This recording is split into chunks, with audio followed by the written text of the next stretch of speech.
Allez, un petit café. S'il te plaît, madame. Oui. Ça va bien? Ça va bien. Pourquoi?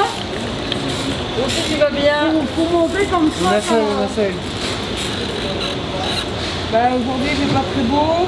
Non, c'est une température, on n'a pas de rue dehors. Hein. Oui, c'est jusqu'à jeudi, hein, c'est la météo là. Oui, Jusqu'à midi.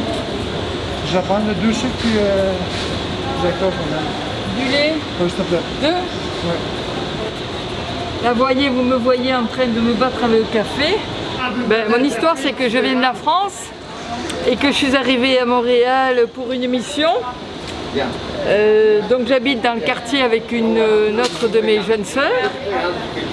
Et quand je suis passée dans la rue, là, j'ai vu tout ce monde-là dans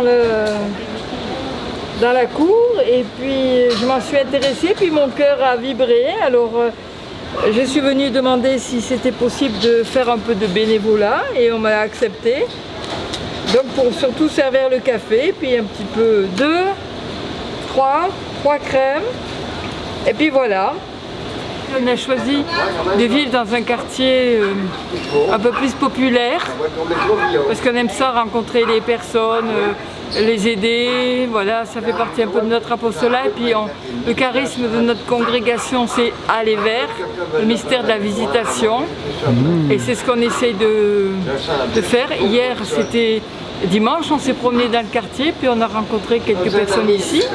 Et ce matin, tout à l'heure, ils m'ont dit « Ah, c'est bien, c'est chouette, on vous a rencontré hier après-midi ».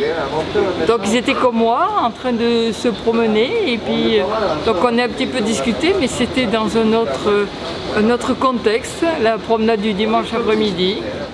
Voilà, donc je suis très contente de pouvoir permettre à des personnes, surtout quand il ne fait pas beau, d'avoir un peu de chaleur avec le café, puis surtout de la chaleur humaine. Parce que je parle un petit peu avec eux, et puis voilà, je récolte dans mes mains des fois de très belles perles. Le soir, j'amène à la prière. Avec ma consoeur Violaine, on prie ensemble, moi j'apporte ça au moment de la prière et on prie pour toutes ces personnes-là. Et je suis sûre que le bon Dieu, quand il entend tout ce que je lui dis, là, il doit vibrer lui aussi. Il a son cœur qui doit vibrer aussi.